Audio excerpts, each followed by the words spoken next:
You ask Tiger to solve.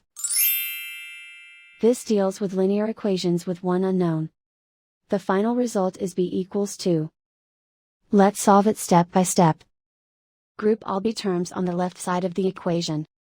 Subtract 6b from both sides.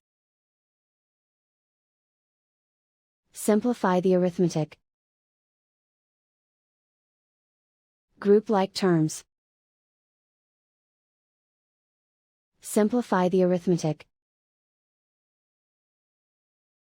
Isolate the b. Divide both sides by 7. Simplify the fraction. Find the greatest common factor of the numerator and denominator.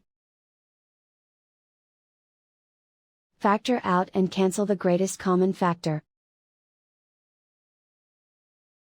And so the final result is b equals 2.